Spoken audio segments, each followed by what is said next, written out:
Good day, everyone. Good day, everyone. Happy Monday. It is Monday on the Juice Radio and Talk Show.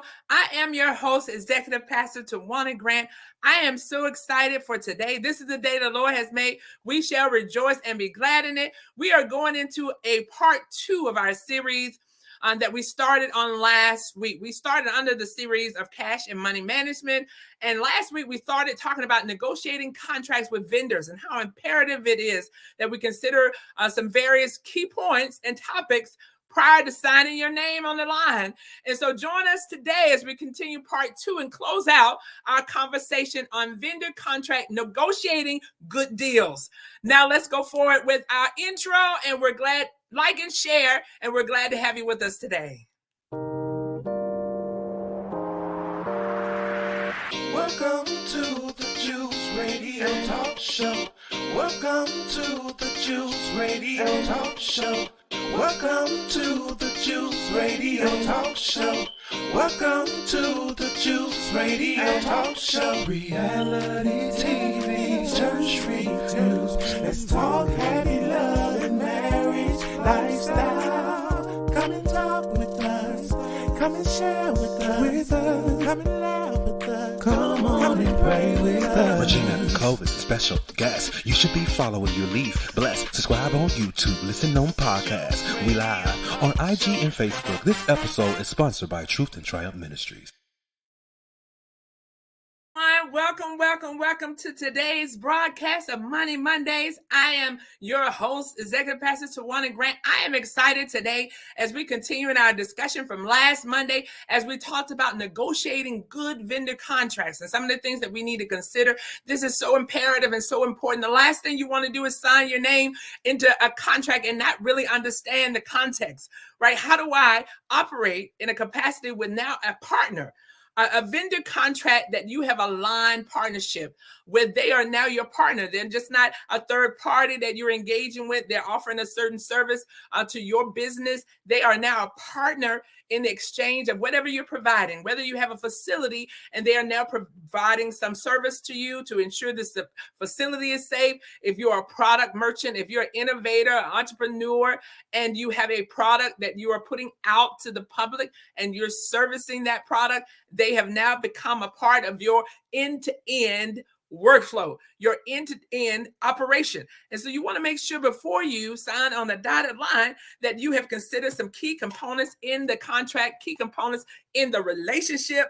Oh my goodness, don't you know you now have a relationship that could hopefully expand for years, even as you go into your new phase, a new phase of your business, even as you morph and as you go to another evolution. We want to encourage you today that as you consider it, that you look at the contract as a point of reference, right? Of where you're going. I want to make sure that the strategy in the contract is aligned to my strategy for my business. And so good afternoon, Bianca Edwards. Good afternoon, Lady Virgo. We're so glad to have you with us on Monday Mondays today. And so we're going to go right back into it. We started some of the conversation last week, and I'll tell you, it was so good that I didn't get through all of my points that I wanted to cover. And I was like, I want to make sure that I get a lot of the context out, because while you may not need to consider every piece of it, I found out some of the information that I received last year. I may just be using it this year, but I've had an opportunity to lock down on it. I had an opportunity to meditate on it. I've had it in my notes, as they like to say, I had it in my back pocket so that when I needed it, I could pull it out and I could use that information. And so I want to continue in our discussion from last week. We talked about building a good communication with your vendor, how you want to set up a protocol of statuses and updates. How do I get in touch with you when I have an emergency? You want to have all of that in clear. We really talked about a good part of the message on last week in our conversation was to make sure that you eliminate a lot of gray. That's how we get into a lot of misunderstandings when we're operating with other vendors, we're operating with other partners or pastors or ministries or whatever we have, where there's a collaborative effort, is that we have so much gray so that it's left up to interpretation. And what you may have understood, they may have understood something differently. And so that's what the project of having a contract developed and written, it is a means of an understanding between both parties. And so you want to make sure, again, that communication is a very, very, very valuable part of your contract and negotiating with your vendor, because how they posture themselves, how they interact, how they relate to one vendor may be okay for that particular partner and that particular vendor, but it may not work for you. And so that's why it's so important that even as you evaluate, who am I going to engage with? Some of the things you want to do is to make sure that you initiate and communicate your expectations on communicating, your expectations on the level and the timing, the SLA, service level agreement, on how frequent and how often and at what criticality. We talked about that too. Listen, everything can't be a priority. And so you need to be able to facilitate and communicate what is considered a priority for your business. And what does a SLA, a service level agreement for a priority one, mean to you? Because some people, for a priority, as long as you get back to me today, I'm good. But in your business, in your lane, that might be a 4-hour. It may be 1 hour. And you need to be very clear about that, because every contract is subject to the parties who are involved. And so just the way you created one with another can be used as a tool, can be used as a model, but it is not the final draft.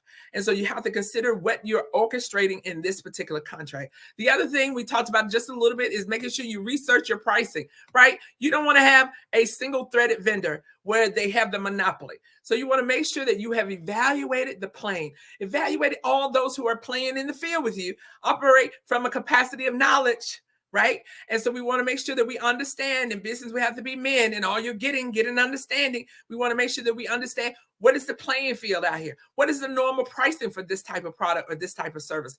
What is a baseline? Where do I start from? And you get that by doing your research. Listen, do your homework. Oh my goodness. Do your homework. If you're going into business, evaluate so that you can make a decision from a posture of knowledge and not a whim or not a wish or not a hope for. Or not, yes, we have faith. Without faith, it's impossible to please God. So you got to have faith in it, but you got to have some wisdom and some knowledge to back it up. You need foundation.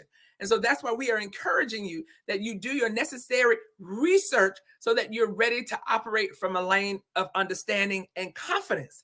And that is the thing that research gives you. It gives you confidence in the numbers that you're projecting. It gives you confidence in the numbers that you're quoting to your vendor that you're willing to pay, because you research your market and you want to be fair. I always say this, it's a very big difference, because people say, oh, you have to treat everybody equal. Yes, I want to treat everybody fair, because you can't have equity when you're doing different things. It's the same thing in the world. We say you can't put apples and oranges together and think they're going to be the same. Somebody at a higher quality level, someone who operates from a higher level of experience, is going to often ask for more money. And so when you're evaluating your vendors and you're looking at your pricing, you have to think from that perspective. You have to think from the perspective of what kind of experience do they have? How long have they been in the business? What is their reputation? How well have they operated in their lane? How well have we facilitated our engagement in connection? Because trust me, I've had this even my own self. That discerning spirit comes up and I said, I don't think this is going to work well. And so sometimes you have to make a decision even right then. No, we're not going to go any further, because I can recognize you and I are not going to be able to communicate well. I can already see that from our initial conversation. That's why I always say it's very important. Don't just receive something through online. I know we're in the 21st century. I know having things electronic and online is very wonderful. I appreciate it because it makes things more efficient, more effective. But that is not the only way that you need to evaluate and communicating with your partner. You need to have a sit down. You need to see, who am I working with? I need to talk to you. Even if it's virtual, even if they're operating from another city or another country, I need to see somebody.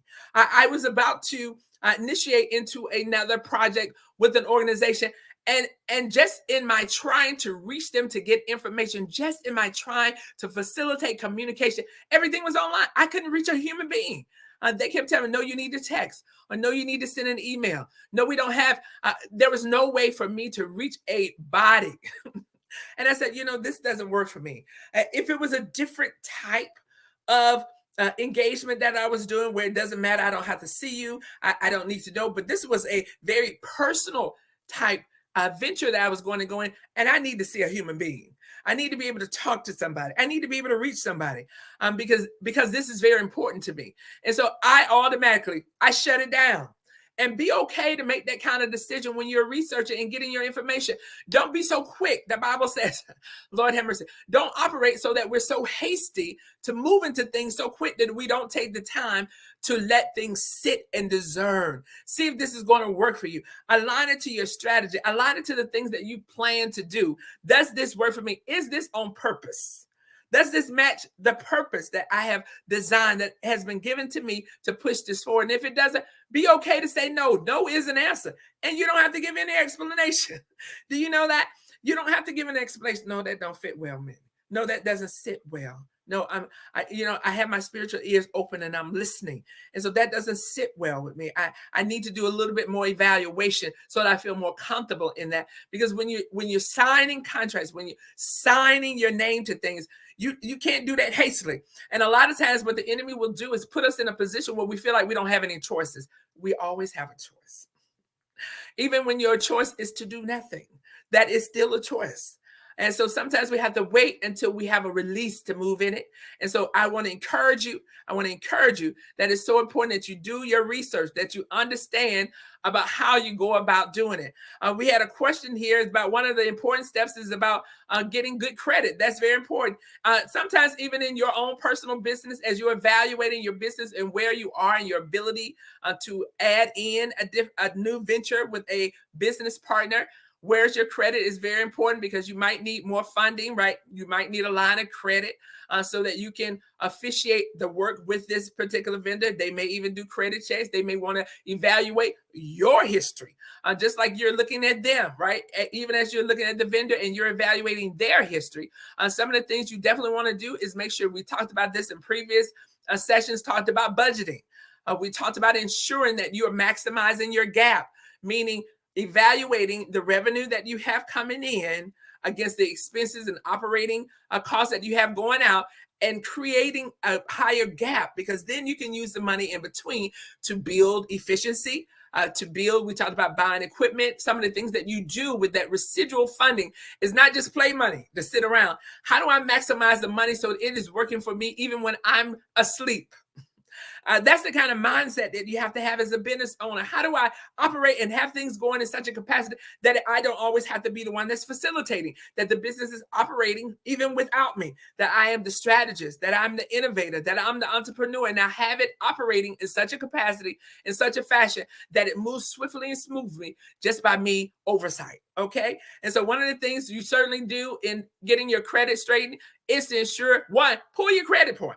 Because I found this in many cases when I talk to others and mentor others, there are things on their credit report that they have not even viewed or assessed. Pull your credit report. We talked about that in several sessions prior, that pull your credit report. Make sure the information on there is accurate and correct. If not, correct that. Because those are some easy things that you can do. One of the next things, which mentioned Lady Virgo, is that you can pay your bills on time. I'm very sure, very correct. Paying on time shows a behavior pattern. I know sometimes people talk about generational curses. I want to tell you, a lot of that is generational poor behavior. It's behavior, right? It's how we act. It's what we've been tooled and trained. And therefore, because it's not giving good results, if you're doing the same thing, it's not going to give good results for you either. And so it's a change of a mindset.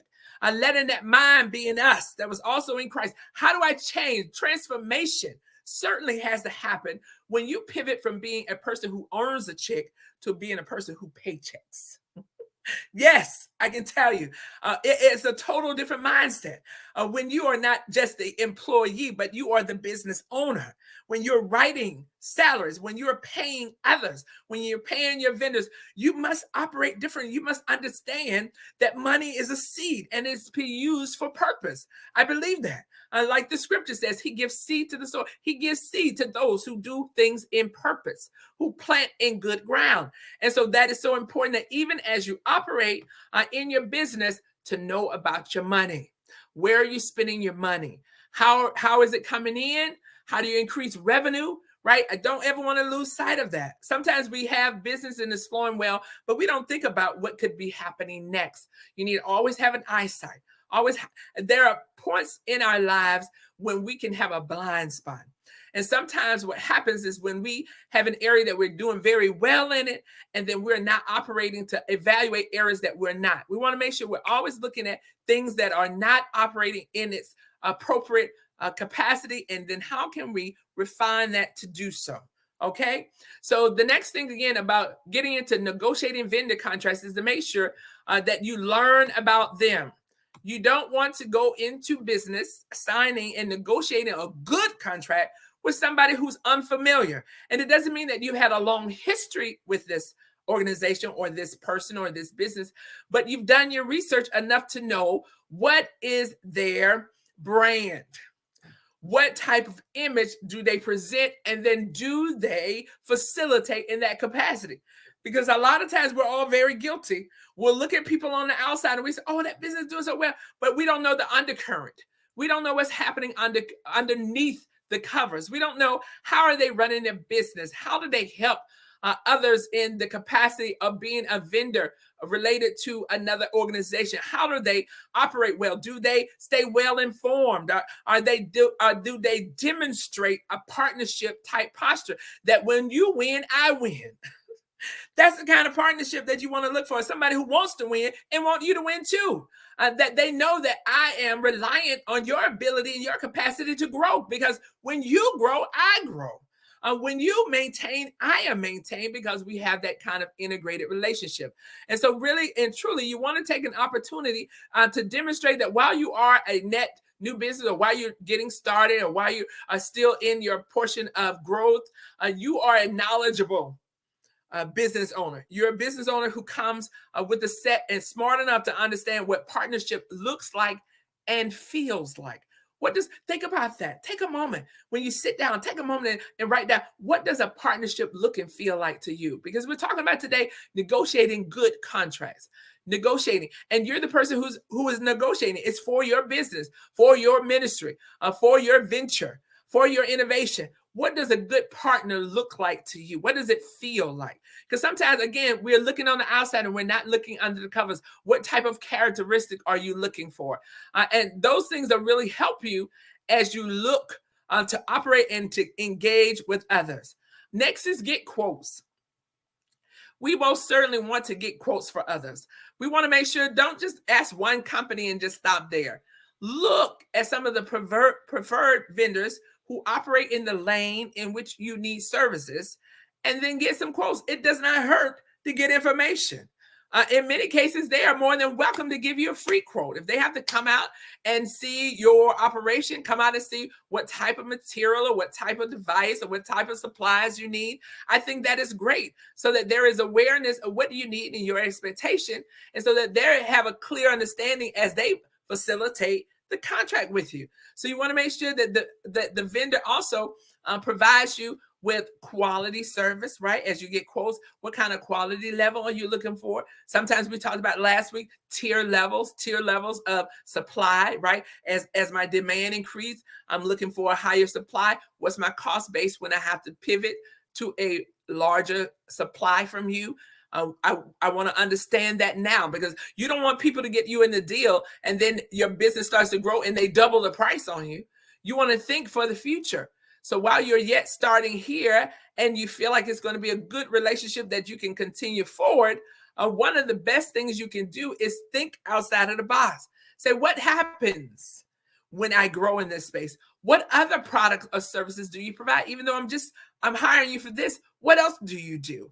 And so that is a great tool as you evaluate going into contracts, is to think from a different angle. Come from a different place. Sometimes they may not be able to do everything you need, but it also helps you to be willing to negotiate. Come from a different angle. Okay, well, here's something that while you may not be able to do this, I need this particular one, and you're the best person in that. What kind of deal? Try and find other areas to make a better deal.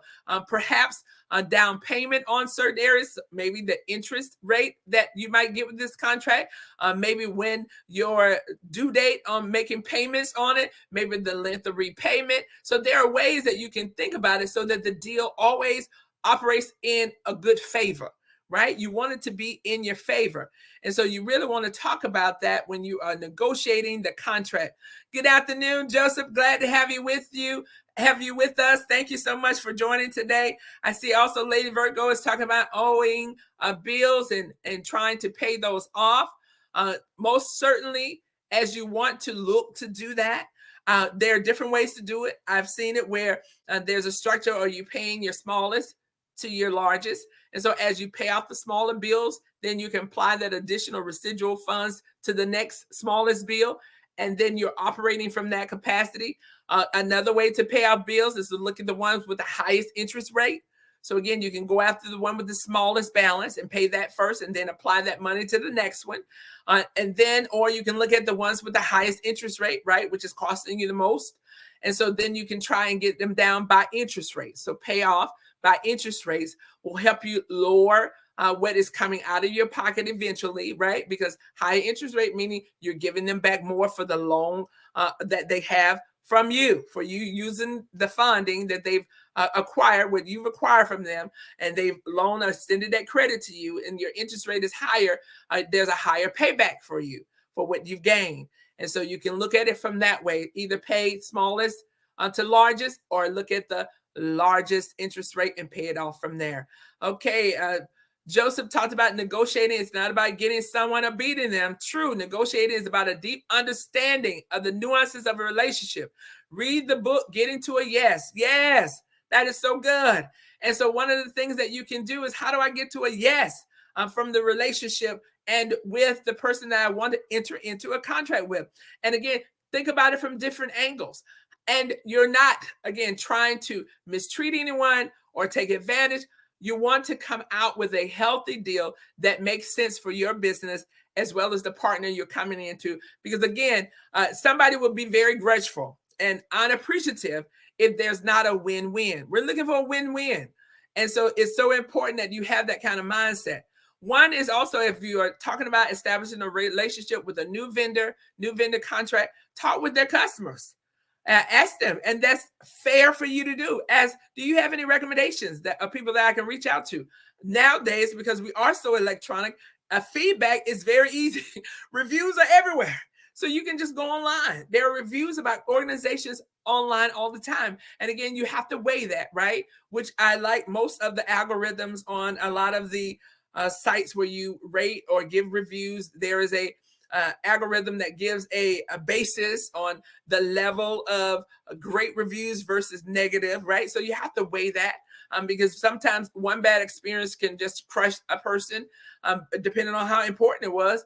And so they may give them a 1, whereas they may have really worked well with the other 99 clients that they may have. And so you have to really look at that and evaluate some of the feedback that they are receiving because I don't want one person's opinion to diminish what might be a good deal for you. Because I found this in my own experience. There have been times that I was led to connect and operate in a capacity that others didn't do well in, but it was for me. And it worked out well. So I want to say that so that as you talk to the customers, as you talk or look at feedback, as you have evaluation of conferences with recommendations, that you also discern it and operate through the lens of what is best for me and my organization. One of the other things that you can do when you are talking with vendors and looking at going into a contract, one, don't get desperate. Don't get desperate. You don't want to feel like the Bible talks about, don't be anxious for nothing, but in everything through prayer and supplication with thanksgiving, make your requests made known unto God. And God hear you. He gonna bless you. And so don't get desperate, because a lot of times when we're desperate, we're quick to make a hasty decision. We're quick to sign without having evaluated on the points of the necessities. Now, I'm not trying to say we don't want to get analysis paralysis. We don't want to have analysis paralysis where you think about it so long that you never do nothing. No, we're not about that. We're not saying don't do nothing, but we want to say be wise. Be wise in our decision. Be wise in the areas that mean so much in your business. A contract is very huge. The first time I signed a contract, it was very nerve-wracking. Think about it. The first time you bought your first house or your first car, and you knew you had this large amount of liability for the very first time, it could appear to be daunting. But when you have already set your mind, when you've done the research, when you operate in wisdom, when you level set and you know where you're working from, Bianca, thank you, Bianca, being online. And I think it was Lady Virgo who was talking about having the awareness of where things are in your life as far as your budget and what you can afford. When you do that, then you know you're making a sound decision, right? And so when you have a sound decision, then you can make sure you have a right decision. And so that's very helpful. Don't do anything from desperation. I'll never forget my godfather. He was ministering. He talked about it. Anybody who tell you got to do it right now, you have to make your decision right now. Walk away, because most often there's something better. Why is there such a sense of urgency when your product is still here? When your reputation stands on its own, when you have the ability to provide this again, right? Why do I have to make such a hasty or rapid decision if it is something that you know is good, right? And even as a business owner, you have to be okay with people saying, that's good, but I don't think so right now. Do it with a smile. Say that's okay. You have to be able to take a no. Oh my goodness. I know we're talking about negotiating contracts, but even for you, you might find a contractor or a vendor or some other person that you really wanted to work with and they give you a no. Don't leave that conversation with negativity. I want to encourage you, because you don't know how God is going to bring that circle back around. That may be the very person, just the wrong season. That may be the very company, just not for that particular purpose. And so when you leave right, you can always return. And so graciously accept a no, and also present yourself to the capability that when things are right, I want you to remember me, because I like your product. I like your service. I like what I have heard about you. I would like the opportunity to engage in business with you. And I just believe that there's going to be a time when we do so together, and it's a mutual win-win. And that's how you can leave it. Because we're excited sometimes and we get so upset when we get a no. Know this, that a no can be not yet or not now. And then it can also be something better. And so just because one door closes, a lot of other doors will open. I always tell myself, you only need the right yes. You don't need all of them. You just need the right one. And when you get the right one, it's going to work for you. It is going to benefit you. It's going to advance you. You will surely prosper in it. And so you have to have that kind of dexterity, that due diligence, that ability to rebound and to go back into what you were called to do. You may have a moment or two, I've had it myself, where you may feel as though, that was a big loss. I really felt like that was for me. But then that is where you decide within yourself that you pray about it and you know that you're on the right track. And when you're on the right track, the Lord will guide your footsteps, and then he will make all grace to abound toward you. I hope that today you have gained and gleaned from this afternoon's conversation on our Money Monday as we finalize and complete our negotiating contracts. Just some great tips that you can consider as you look forward to creating that next new partnership, one that will be a win-win and will operate for your good. So again, we thank you for joining us on the Juice Radio and Talk Show. I'm an executive pastor, Tawana Grant. Thank you for joining us on today. Peace and blessings to you.